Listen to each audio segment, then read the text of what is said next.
BBC تجرينيا دحر إسراء دقائق كجمريو نكتكتاتلنا نعدم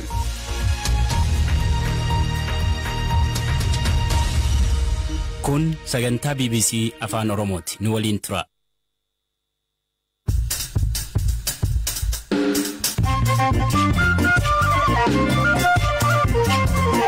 Akkamol tan naggeeffattoota keenya tamsaasni BBC Afaan Oromoo wixata galgala kallattiidhaan isin bira ga'u eegaleera.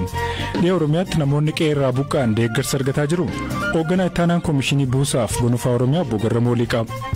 Gara lixaa gargaarsa fudhachuullee barbaadu gaafachuu miti nama ciisee du'a malee kan harka namaan laalu harsa namaan barbaadu ejjennoo jedhu qabu.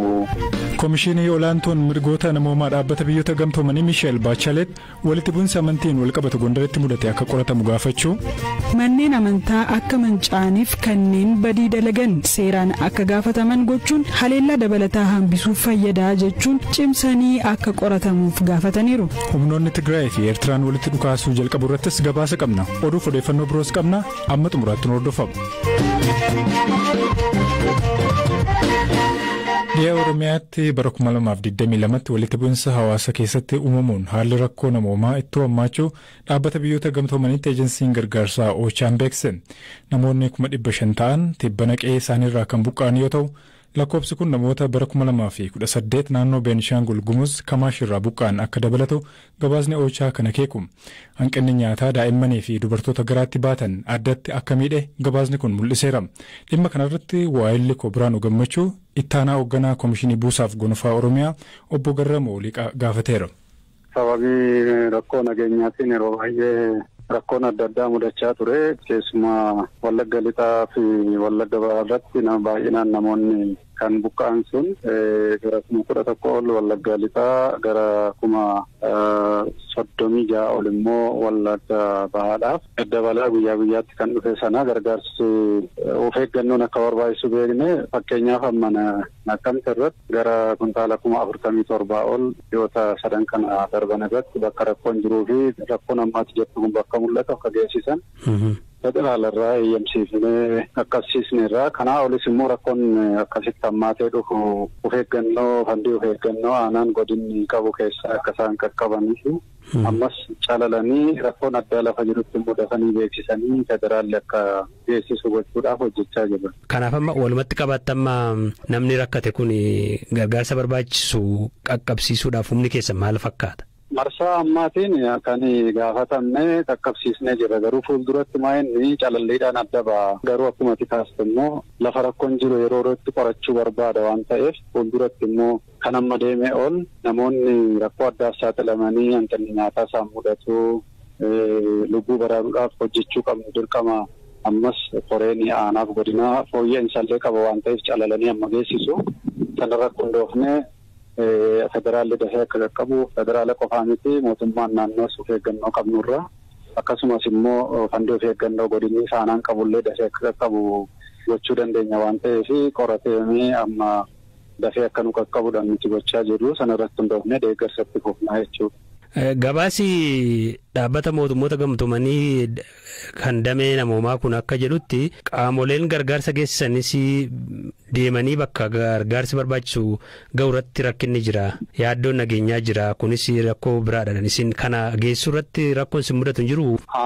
Amma kana nuti waan qoranneef amma geessine kana tokko Naqqamtee fi naannoo isaarratti akkasumas humni nageenyaa deeggaree bakka ga'uu qabu geessisaa jira ammayyuu. Garuu immoo rakkoon adda ta'ennaa jiraatu immoo sana adda baasnee humni nageenyaa nu deeggaree akka qaqqabsiisnuudhaan hojjechaa jiru. Dhaabbanni gamtoomanii kun immoo nageenyi shakkii lafa qaban hundumaa isaan immoo humna nageenyaa illee dabalatanii deemuun barbaadanii ofii isaanii yoo firii ta'anii deeman malee kanarraa kan ka'e isaan akkasitti taasisuu danda'u. Bara dhufullee sodaachisaa jira namni ooyiruu isaa qotataa hin jiru rakkoo nageenyaarraan lafti tun qotamee lafa ba'eera jedhu isin akka dhimma kana keessa beektanii fi irratti hojjetaa jirtanitti garri lixaa sun gargaarsa eeggattummaatti deemaa jira yoo yaaddoo qabdu egereessaaf immoo maal gochaa jirtume? Gara lixaa gargaarsa fudhachuullee barbaadu gaafachuu miti nama ciisee du'a malee kan harka namaan laalu harsa namaan barbaadu ejjennoo jedhu qabu. Ta'uyyuu immoo maa'inni namoonni kun otoo hin beekiin gargaaramuun mirga ta'uu otoo hin beekiin akka hin miidhamne kana cabsinee itti deemnee calallii geggeessinee akka qaqqabaa jirra. Kanaaf wanti guddaan fuulduratti illee furmaanni guddaan nagaaf tasgabbii amansiisaa ta'e akka hojjetamaa jira. Kanaaf yoo nagaan amansiisaa ta'e immoo namni keessaatti deebi'aa jira ammayyuu hojii isaa yoo hojjetate immoo kana keessaa hin ba'a. Kan hunda immoo humnaa ol ta'ee karaa uumamaas karaa namtolchees immoo namni gargaarsa barbaada taanaan immoo isa kana qaamota lallatu hundumaa irratti karoora qabannee fuulduratti illee hanga of danda'anitti gargaaramuu danda'u hojjennoodhaan akkasitti itti deemaa jirra waan ta'eef jireenya isaanii duriitti akka deebi'an gochuuf xiyyeeffannaadhaan irratti hojjechaa jirra.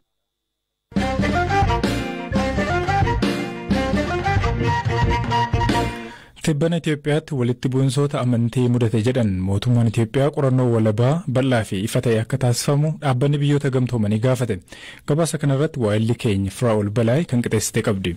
Ibsa gaafa dilbataa Koomishinarri Olaantuu Mirgoota Namoomaa UN baasaniin walitti bu'insa Kiristaanota Ortodoksii fi Musliimota gidduutti mudateen yoo xiqqaate namoonni 30 du'uu isaanii himan. Akkasumas namoota 100 ol irratti miidhaan qaqqabuu Misheel Baachilee himaniiru. Akka lakkoofsa Itoophiyaa eebila 18 2014 magaalaa Gondar bakka awwaalchaarratti walitti bu'insi eegalee hokkoratti babal'ate namoonni 20 ol du'aniiru. 150 ol irratti immoo miidhaan qaqqabuu manni maree olaanaa dhimmoota islaamummaa naannoo Amaaraa ibsee ture. Rakkoo Gondaritti mudatee booda haalichi magaalota naannolee biroo jiranitti akkasumas gara magaalaa Finfinnee waan babal'ate fakkaata jedhaniiru ibsa baasaniin. Ibsa isaanii keessa Gondaritti masjiidonni 2 gubachuu fi 2 biraa immoo gar-tokkoon manca'uu isaanii hubachuu himaniiru. Walitti bu'insa Gondar booda haleellaa haaloo ba'umsaan naannoo kibbaa godina Silxeetti hordoftoonni amantaa Ortodoksii 2 ibiddaan gubamanii akkasumas namni tokko reebamee ajjeefamuu himan.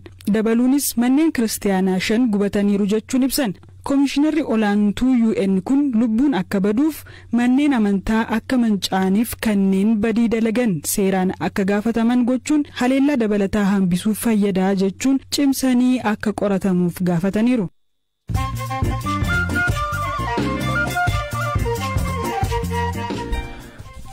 Gara oduutti aanutti ce'am tibbana Itoophiyaatti walitti bu'insoota amantii mudate jedhamaniin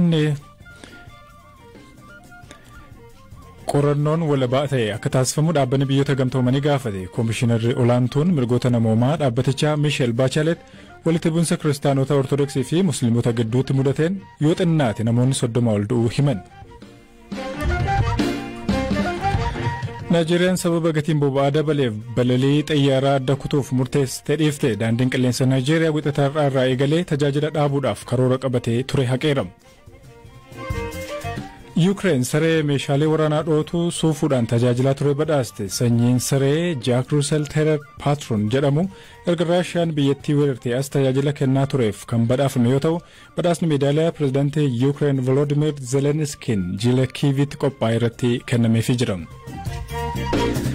Gatiin giiftii dureen Ameerikaa Jiil Baayiden wixata biyyi ishee qoqqobbii dabalataa Mooskoo irratti labsite gita ishee kan Yuukireen giiftii duree Oleena Zelenskii wajjiniin wal agarte. Giiftii dureen Zelenskiin erga Raashiyaan Yuukireen weerarteen booda yeroo jalqabaatiif uummatatti mul'atan. Pirezidaantiin Raashiyaa Vladimir Putin waraana Yuukireen irratti labsuun sirriidha jedhanii falmuun tarkaanfii itti aanu maal akka ta'e otoo hin himin hafan. Oduun sa'aatii kanaaf qabne isaan kan turan.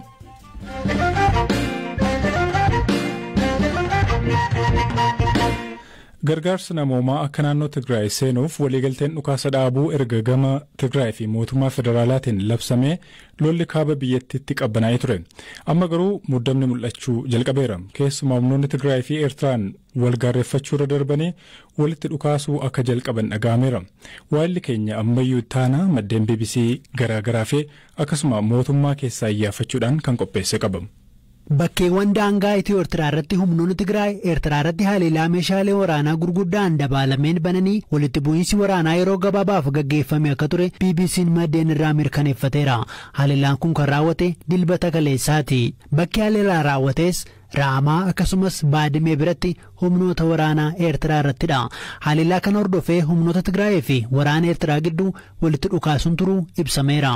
Maddeen BBC Maqalee jiran daangaa naannichi Eertiraa waliin wal daangeessu irratti walitti bu'iinsi mudatee akka ture mirkaneessaniiru.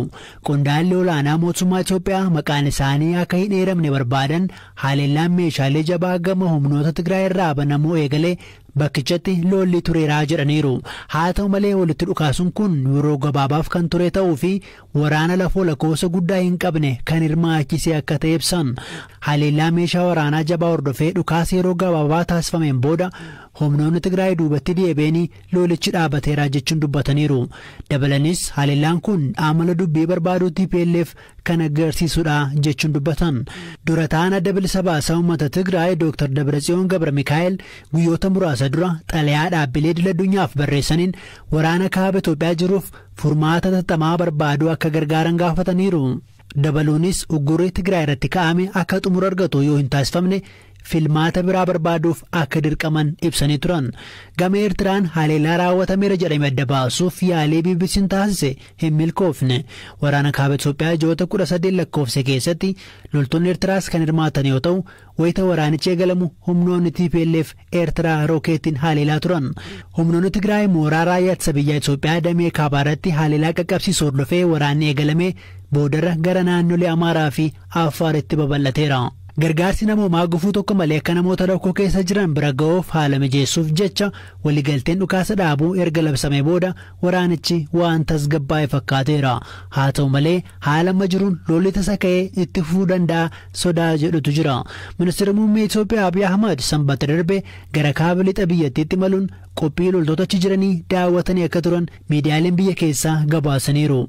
Dhiyeenya kana TPLF maatii ijoolleen isaanii akka waraana keessatti hirmaataniif eeyyamamoo ta'uu didan hidhaa jiraachuu miseensi maatii rakkoon kun qunname BBC'tti himanii turan. Aangaa olaanaan humnoota Tigraay akka maqaan isaanii dhahamu hin feene tokko BBC'tti akka himanitti dilbata kaleessaa Eertiraa adda Kuwaalaa irraa gara Tigraay Hamaatti meeshaan waraanaa guddaan dhukaafameera. Haa ta'u malee meeshaan waraanaa guddaan Eertiraa irraa dhukaafameef humnoonni Tigraay deebiin kennee jedhan. Gabaasni humnoota Tigraay fi raayyaa Eertiraa gidduutti Rahamaa fi Baadimmeetti dhukaasni ture jedhu dhara akka ta'e qondaalli waraanaa olaanaan kun BBC ibsanii jiru.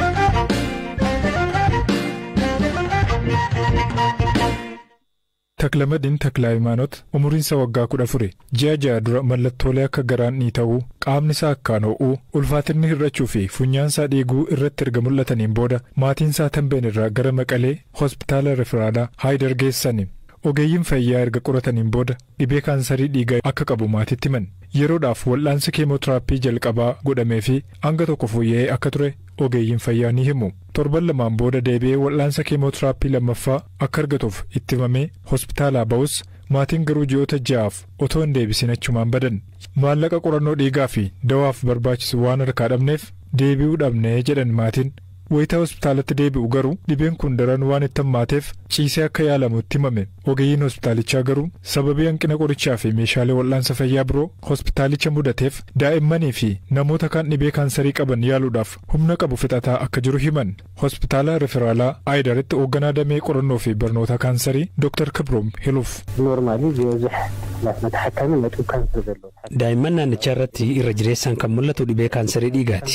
Dhibee kaansarii daa'immanii salphaatti wallaanamuu kan danda'amu ta'ullee amma wallaansi hin jiru. Akka lubbuun turaniif qofa qoricha yeroo irra darbe kenninaaf tarii yoo carra qabeessa ta'an jenneeti. Yeroo booda garuu maal akka isaan mul'atu hin beeknu. Maatiin ijoolleen isaanii dhibee kaansariin duraa qabaman carraa ittiin maallaqa argatan waan adda citeef akkasumas naannichaa ala bahanii ijoollee isaanii wallaansuuf tajaajila geejjibaa fi kaaniif maallaqa baasan hin qaban. Wayita sammuun dhukkubu waan nurraa hin eegamiin fa'aa dhukkubsatatti hima. Dhibeen kaansarii ofiifuu ba'aa tokko kanarratti dabalataan wal'aansa keemootiraappii fi kaan argachuun gatiin isaanii ulfaata. Kanarraa ka'uudhaan daa'imman dhibee kana qaban manatti du'aa jiru sodaa jedhu akka qaban ogeeyyiin ni himu. Sababa waraana kaabaa kanaan kutaalee hawaasaa akkaan miidhaman keessa namoonni kaansarii dhukkubsatan isaan tokko. Dhaabbanni fayyaa addunyaa guraandhala darbe erga ji'a ja'aatii yeroo jalqabaatiif meeshaalee wal'aansa fayyaa naannoo Tigraay hin ga'e. Ta'us naannicha hanqinni boba'aa waan jiruuf deeggarsa iddoo barbaachisuun ga'uudhaaf akka rakkate ibseera.